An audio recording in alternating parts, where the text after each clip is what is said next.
Hi everyone. So I'm recording this about a week after I returned from EAG Boston 2023, and I wanted to document some of the takeaways that I got from attending my first Effective Altruism Global Conference, and also just give an update on where I'm at and the process moving forward. So, the first thing is the biggest takeaways that I got from EAG Boston. There were tons of great people there. It was great to network with a bunch of people who are already very well established in the industry, as well as other areas of effective altruism like animal welfare and global health and wellness. I really enjoyed it. I was also a volunteer at this EAG, and I would highly recommend it. EAG loves their volunteers, clearly. They really appreciate the time that you put in as a volunteer, and that shows. I think they did a really good job organizing it, and I would highly recommend considering going to an EAG if one happens to be near you, you have a friend that's nearby that you can stay with, something like that, because if you can volunteer and you can get low-cost housing, then really all it costs is a plane ticket, which ideally you can get for pretty cheap. Anyways, now to the more topical takeaways that I got from EAG. The first one, which was said by many people, especially the speakers, was to spend more of your time on targeted dissemination of your research. So, what I mean by this is that when independent researchers do research, they often do the research and then they maybe send it to a couple different people, but that's basically it. What the recommendation was to send cold emails to tons of people and to spend a relatively significant portion of your time doing this.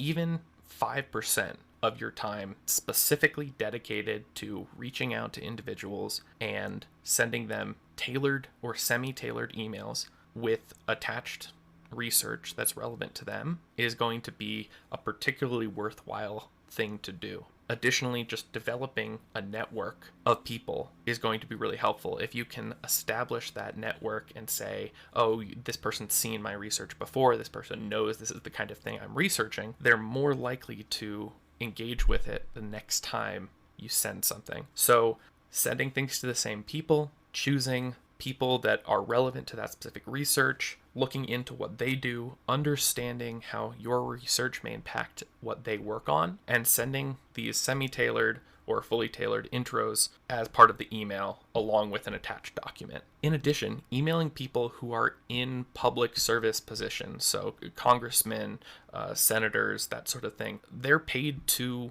listen to you. So even if you feel like, oh, maybe they won't take the meeting or something, it's still worth sending it. And based on the information that I was getting from people there, they will take those meetings because that's their job. The next major takeaway that I wanted to talk about was that people in general are relatively big fans of a couple specific things that you can do while looking for potential research directions. So most people endorsed writing them down, giving them scores on varying domains, and visualizing this. So basically getting out an Excel or Google Sheets. On one axis of the spreadsheet, you're going to put the different ideas. So let's say one of my ideas is to research the effect of machine learning on the risk of bioengineered pandemics. That would be one entry on this axis. On the other axis, you want to have various different metrics. Things like, can I do this? Is this scoped well? Is this something that I think I actually have the capacity to do? What's the fit? Do I think I'm actually going to be able to add value to this domain by researching in it, or does it feel like I won't for some reason?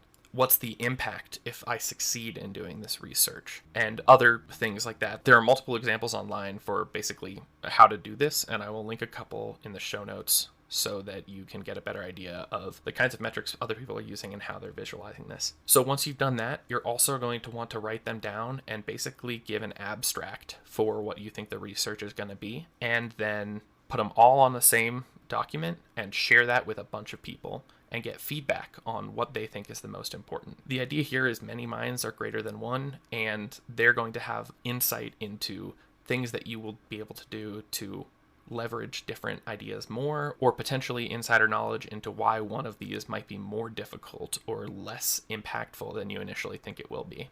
Once you've gotten some feedback, you're going to spend some set amount of time researching each of the ones that are particularly promising, and once you've researched them all the same amount, you're going to go back and reevaluate both what you're thinking the research would look like and how they scored on the various metrics that you originally provided. It's important to spend roughly about the same amount of time on each of these, so you could spend 2 hours on all of them, or on the professional end, I believe the researchers for charity entrepreneurship do 8 to 10 hours for each of these different ideas, and then reevaluate after that. This, I think, is a principled, well-defined way to pick research directions, and could be really useful for me and for other people as they choose things to work on in the future. The third major takeaway is higher volume of feedback is better. So as a result, I am going to create an anonymous feedback form for the podcast that goes onto the website, and I'm also going to work on getting the Spotify response functional so that I can get feedback from you guys. The fourth major takeaway was the publication of the paper titled, "Will Releasing the Weights of Future Large Language Models Grant Widespread Access to Pandemic Agents?" by Anjali Gopal and various other authors, including Kevin Esveld. In this paper, the authors demonstrate that the current Llama 2 70 billion parameter version can be trained to become non-safe very easily, and can then be used for assistance in bioterrorist attacks. This is basically the exact kind of research that I talked about in episode 1 with Remelt. Except it's done way better than I could with a way higher budget and way more visibility. Having said that, it was only half of the original proposed research because I was also interested in the biological design tools which use AI. After talking to multiple different people with experience in biosafety, however, I think that this actually is more of a pure biosecurity question than it is relevant to AI, because what the biological design tools are is exactly that. They're a tool, and they should be regulated as such, but I don't think we need to have special additional considerations for them. So while this is something that I think should be addressed, I don't think that it's particularly AI focused, and that removes it as something that I feel is fit for the AI safety camp. On top of that, I don't think that my research with a team from AI Safety Camp would provide sufficiently more to the discussion presented in the paper that I mentioned earlier. And at the same time, it would contribute to increasing dual-use information that's out there about this kind of endeavor. Because of that, I decided not to move forward with this research project. Unfortunately, that means that I won't be able to have an application to be a research lead for the upcoming AI Safety Camp, because when I returned from EAG, I did not have enough time to finish an entirely new research plan.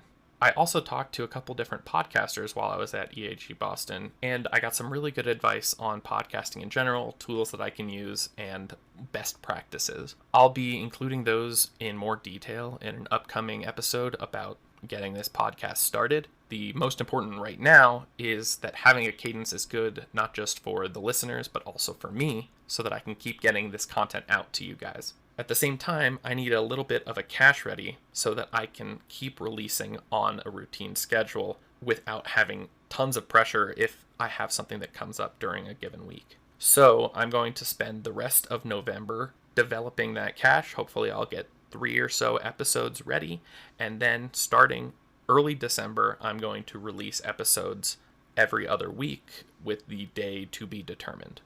As I mentioned previously, I will also try to get comments set up on the website and get the podcast onto more platforms during that time.